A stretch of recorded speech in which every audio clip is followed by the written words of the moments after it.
Imagine a world where the most powerful man in Europe couldn't understand a word of the language in which a crucial speech was delivered. This might sound bizarre, but it happened in the 14th century, when King Charles VI of France, who didn't know Latin, listened to an impassioned plea for church reform by a man named Jean Gerson, also known as Clement VII. The speech was in Latin, and Charles, along with many of his council members, sat through it without a clue about what was being said. It's like when your teacher speaks in a language you don't understand, and you just nod along, hoping it will all be over soon. After the speech, the king ordered a translation for the royal council. When they finally understood what Clement had said, they were shocked.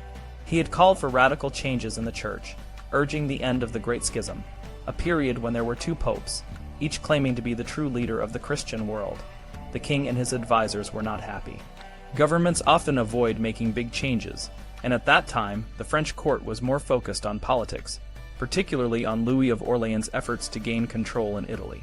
The University of Paris, where Clement taught, was furious.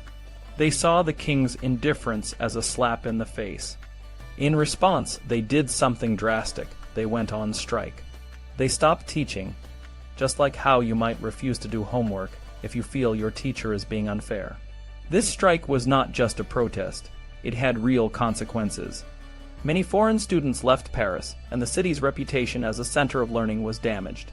But the university didn't stop there. They sent Clement's letter to the Pope in Avignon, hoping it would reach a wider audience. When the Pope, Clement VII, read the letter, he was furious. He called it defamatory and venomous, and stormed out of the room in a rage. The cardinals, who were the Pope's closest advisors, read the letter and realized that something needed to be done.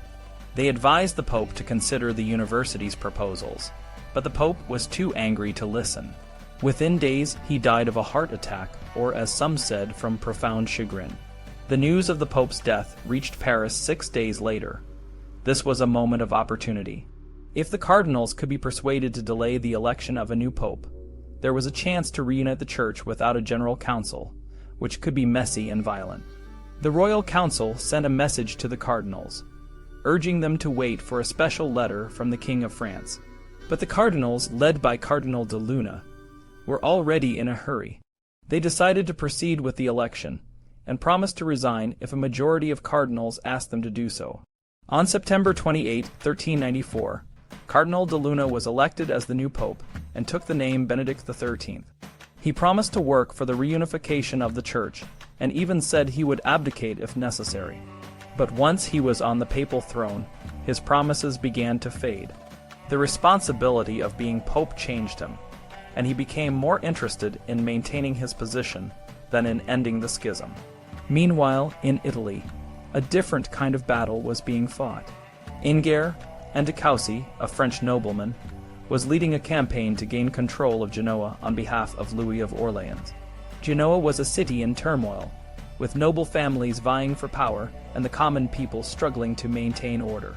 The nobles wanted a strong sovereign to bring stability, and Coucy seemed like the right person for the job.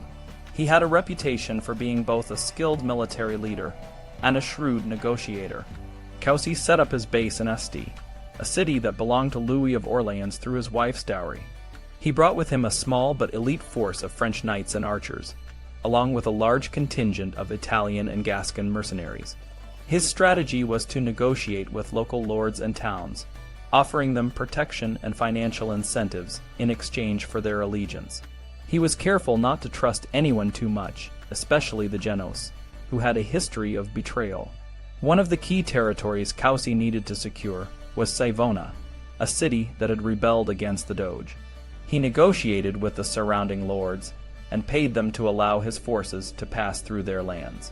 When some Gascon mercenaries threatened to attack a town for revenge, Coucy had to pay them off to avoid a larger conflict. Eventually, he secured Savona by paying a large sum of money and making secret treaties with the local lords. Coucy's campaign was not just a military operation. It was also a financial one. He had to constantly manage his budget, paying his troops, hiring mercenaries, and sending envoys to other parts of Italy. He even had to borrow money from Italian merchants and pawn his own valuables to keep his campaign going. Despite these challenges, he managed to secure the allegiance of many noble families and towns, and by November, he had a treaty with Savona that laid out the terms of their alliance. While Coucy was busy in Italy, he also had to manage his relationship with Gian Galeazzo Visconti, the powerful ruler of Milan. 21 years earlier, Coucy and Visconti had fought on opposite sides in the Battle of Montechiari. Now they were allies, and Coucy visited Visconti's court in Pavia. Visconti showed Coucy his impressive library and the construction site of the Milan Cathedral, which was being built with the support of the people of Milan. The cathedral, a symbol of the city's wealth and piety, was a source of pride for Visconti. Coucy and Visconti signed 2 treaties, one for the joint effort to take Genoa and another for a future campaign in France. Visconti agreed to provide troops if the King of France or Louis of Orléans led the campaign. However, Visconti was a master of playing both sides. While he was negotiating with Coucy, he was also mending relations with the Holy Roman Emperor Wenceslas, who needed his support. In exchange for a large sum of money, Wenceslas granted Visconti the title of Duke of Milan, making him the first hereditary duke in Italy. The story of Claminge's speech, the death of Pope Clement, the election of Benedict XIII, and Coucy's campaign in Italy shows how complex and interconnected the politics of the 14th century were. It was a time of religious division, political intrigue, and military campaigns, where the actions of a few individuals could have far-reaching consequences. The world of the 14th century, with its nobles, popes, and kings, might seem very different from our own, but the human emotions and motivations, ambition, fear, and the desire for power and stability are still very much the same.